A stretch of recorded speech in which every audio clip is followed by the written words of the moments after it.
ಸನ್ಮಾನ್ಯ ಅಧ್ಯಕ್ಷರೇ, ಮೊನ್ನೆ ಶಾಸಕರಾದಂಥ ಮಹೇಶ್ ತೆಂಗಿನಕಾಯಿ ಅವರು ಗೃಹಲಕ್ಷ್ಮಿಯ ವಿಚಾರವಾಗಿ ಒಂದು ಪ್ರಶ್ನೆಯನ್ನು ಕೇಳಿದ್ರು. ನಾನು ಮೊನ್ನೆ ಕೂಡ ಸದನಕ್ಕೆ ಹೇಳಿದ್ದೇನೆ, ಇವತ್ತು ಕೂಡ ಅದನ್ನೇ ಹೇಳಲಿಕ್ಕೆ ಬಯಸ್ತೇನೆ. ಈ ಗೃಹಲಕ್ಷ್ಮಿ ಯೋಜನೆ ಕರ್ನಾಟಕ ರಾಜ್ಯದ 1,26,00,000 ಕುಟುಂಬದ ಯಜಮಾನಿಯರಿಗೆ ಪ್ರತಿ ತಿಂಗಳು 2,000 ರೂಪಾಯಿ DBT ಮುಖಾಂತರ, ನಾನು ಒತ್ತಿ ಹೇಳಲಿಕ್ಕೆ ಬಯಸ್ತೇನೆ, DBT ಮುಖಾಂತರ ಯಾವುದೇ ಮಧ್ಯವರ್ತಿಗಳ ಹಾವಳಿ ಇಲ್ಲದೆ ಡೈರೆಕ್ಟಾಗಿ ಅವರ ಬ್ಯಾಂಕ್ ಅಕೌಂಟ್ಗೆ ಹೋಗುವಂಥ ಒಂದು ಅತ್ಯುನ್ನತ ಒಂದು ಯೋಜನೆ. ಈ ಕರ್ನಾಟಕದಲ್ಲಿ ಗೃಹಲಕ್ಷ್ಮಿ ಯೋಜನೆಯನ್ನು ಪ್ರಾರಂಭ ಮಾಡಿದ ಮೇಲೆ ದೇಶದ ಪ್ರತಿಯೊಂದು ರಾಜ್ಯದಲ್ಲಿ ಇದನ್ನು ಒಂದು ಮಾಡೆಲ್ ಆಗಿ ಯೂಸ್ ಮಾಡಿಕೊಂಡು ಇದು ಬಹಳಷ್ಟು ಯಶಸ್ವಿಯಾದಂಥ ಯೋಜನೆ ಅಂತ ನಾನು ಹೇಳಲಿಕ್ಕೆ ಬಯಸ್ತೇನೆ.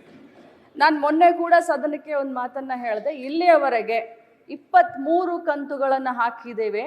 46,000 ರೂಪಾಯಿಗಳು ಒಬ್ಬೊಬ್ಬ ಮನೆಯ ಯಜಮಾನಿಗೆ 1,26,00,000 ಮನೆಯ ಯಜಮಾನಿಗಳ ಕುಟುಂಬದ ಯಜಮಾನಿಗಳಿಗೆ ಸಿಕ್ಕಿದೆ ಅಂತ ಮೊನ್ನೆನೂ ಕೂಡ ನಾನು ಹೇಳಿದ್ದೀನಿ. ಈ ಹೇಳುವಂಥ ಸಂದರ್ಭದಲ್ಲಿ ಪದೇ ಅವರು ಹೇಳ್ತಾ ಇದ್ರು, ನನಗೆ ಫೆಬ್ರವರಿ ಮತ್ತು ಮಾರ್ಚ್ ಇದು ಬಂದಿಲ್ಲ ಅಂತ ಹೇಳ್ತಾ ಇದ್ರು ಸದಸ್ಯರು. ನಾನು ಹೇಳಿದೆ ಆಗಸ್ಟ್ವರೆಗೂ ಕ್ಲಿಯರ್ ಮಾಡಿದ್ದೀನಿ ಅಂತ ನಾನು ಹೇಳಿದೆ. ಮಾನ್ಯ ವಿರೋಧ ಪಕ್ಷದ ನಾಯಕರು ಕೂಡ ಹೇಳಲಿಕ್ಕೆ ಬಯಸ್ತೀನಿ, ತಾವು ಭಾಳಷ್ಟು ಅನುಭವಿಸ್ತಿದ್ದೀರಿ ಸರ್. ಇಲ್ಲಿ ಆರೋಪ ಪ್ರತ್ಯಾರೋಪಕ್ಕಿನ್ನ ನಾನು ಮಂತ್ರಿ ಆದಮೇಲೆ ನಾನು ಮೊದಲನೇ ಬಾರಿ ಮಂತ್ರಿ ಆಗಿದ್ದೀನಿ, ಅತ್ಯಂತ ಭಕ್ತಿ ಭಾವನೆಯಿಂದ, ಪೂಜ್ಯ ಭಾವನೆಯಿಂದ, ಯಾಕಂದರೆ ಬಹಳ ದೊಡ್ಡ ಪುಣ್ಯದ ಕೆಲಸ ಮಾಡ್ತಾ ಇದ್ದೀವಿ. ಗೃಹಲಕ್ಷ್ಮಿ ಯೋಜನೆ ಮನೆಯಲ್ಲಿ ಯಾರು ನಮಗೆ ಗೃಹಲಕ್ಷ್ಮಿ ಅಂದ್ರೋ ಇಲ್ಲೋ ಗೊತ್ತಿಲ್ಲ, ಕರ್ನಾಟಕದ ಕಾಂಗ್ರೆಸ್ ಪಕ್ಷದ ಸರ್ಕಾರ ಮಹಿಳೆಯರಿಗೆ ಗೃಹಲಕ್ಷ್ಮಿಯನ್ನು ಕೊಡುವ ಯೋಜನೆ ಮುಖಾಂತರ ಅವ್ರಿಗೆ ಗೃಹಲಕ್ಷ್ಮಿ ಅಂತ ಅನ್ತಾ ಇದೆ. ಅವ್ರಿಗೆ ತಲುಪಿಸುವಂಥ ಕಾರ್ಯವನ್ನು ನಾವು ಮಾಡ್ತಾ ಇದ್ದೀವಿ. ಪದೇ ಫೆಬ್ರವರಿ ಮಾರ್ಚನ್ನು ಕೇಳಿದಾಗ ನನ್ನ ಮಾಹಿತಿ ಪ್ರಕಾರ ಕೊಟ್ಟಿದ್ದೀವಿ ಅನ್ನೋದು ಒಂದಿತ್ತು. ಆದರೆ ಹೋಗಿ ನಾನು ಮತ್ತೆ ವಿಚಾರಣೆ ಮಾಡಿದಾಗ ಫೆಬ್ರವರಿ ಮಾರ್ಚು ಇನ್ನೂ ಹಾಕೆಲ್ಲ ಸ್ವಲ್ಪ ಹೆಚ್ಚು ಕಡಿಮೆ ಆಗಿ ಅನ್ನುವಂಥ ಮಾಹಿತಿ ನನಗೆ ಬಂತು. ಆದರೆ ಇದರ ಅರ್ಥ ಎಲ್ಲರಿಗೂ ಹೇಳಲಿಕ್ಕೆ ಸದನದಲ್ಲಿರುವಂಥ ಎಲ್ಲ ಸನ್ಮಾನ್ಯ ಗೌರವಾನ್ವಿತ ಸದಸ್ಯರಿಗೆ ಹೇಳಲಿಕ್ಕೆ ಬಯಸ್ತೇನೆ, ತಮಗೆಲ್ಲರಿಗೂ ತಪ್ಪು ಮಾಹಿತಿಯನ್ನು ಕೊಡೋದಾಗಲಿ ಅಥವಾ ಸದನನ ಮಿಸ್ಲೀಡ್ ಮಾಡೋದಾಗಲಿ ನನ್ನ ಉದ್ದೇಶವಿಲ್ಲ. ಯಾಕಂತಂದರೆ ಒಬ್ಬ ಜವಾಬ್ದಾರಿಯ ಸ್ಥಾನದಲ್ಲಿ ನಿಂತ್ಕೊಂಡು ಹೇಳಲಿಕ್ಕೆ ಬಯಸ್ತೇನೆ. ನನಗೆಷ್ಟು ಜವಾಬ್ದಾರಿ ಇದೆಯೋ ತಮಗೂ ಅಷ್ಟೇ ಜವಾಬ್ದಾರಿ ಇದೆ.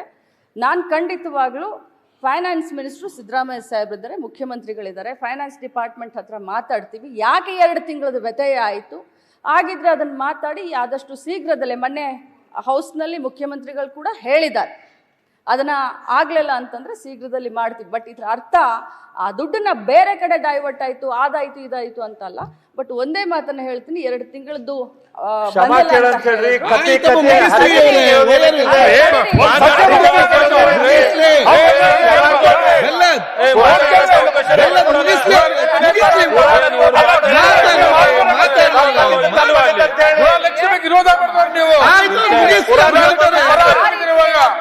ಅವ್ರು ಹೇಳ್ತಾರಲ್ಲ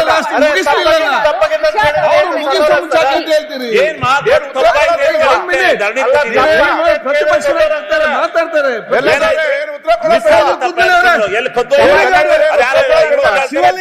ಕೂತ್ಕೊಳ್ಳಿ ಶಿವಲಿಂಗ ಕೂತ್ ಆಯ್ತು, ಅವ್ರ ತಪ್ಪ ನೀವ್ಯಾಕೆ ತಪ್ಪು ಮಾಡ್ತೀರಿ? ಆಯ್ತು ಒಮ್ಮೆ ಕೂತ್ಕೊಳ್ಳಿ, ಈಗ ಕೂತ್ಕೊಳ್ಳಿ ಶಿವಲಿಂಗ ಅವ್ರೆ, ಕೂಡ್ರಿ ನೀವು ಜರ. ಆಯ್ತು ಅವ್ರು ಉತ್ತರ ಕೊಡ್ಲಿಕ್ಕೆ ಕಂಪ್ಲೀಟ್ ಮಾಡ್ಲಿ.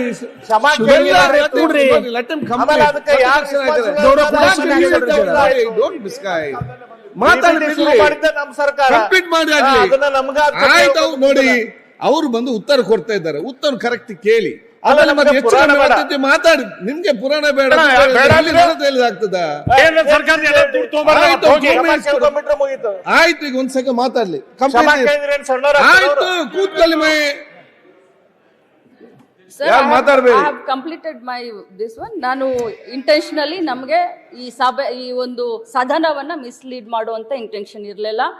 ಆದರೆ ನಾನು ಹೋಗಿ ಚೆಕ್ ಮಾಡಿದಾಗ 2 ತಿಂಗಳದ ಹೆಚ್ಚು ಕಡಿಮೆ ಆಗಿದೆ ಅನ್ನೋದು ಗೊತ್ತಾಯಿತು. ಅದನ್ನು ಮುಂದಿನ ದಿನದಲ್ಲಿ ನಾನು ಸರಿ ಮಾಡ್ತೀನಿ. ನನ್ನ ಮಾತಿನಿಂದ ಯಾರ್ದಾದ್ರೂ ಭಾವನೆಗೆ ಇದಾಗಿದ್ರೆ ನಾನು ವಿಷಾದವನ್ನು ವ್ಯಕ್ತಪಡಿಸ್ತೀನಿ. ಗ್ಯಾರಂಟಿ ನ್ಯೂಸ್, ಸುದ್ದಿ ಖಚಿತ, ನ್ಯಾಯ ನಿಶ್ಚಿತ.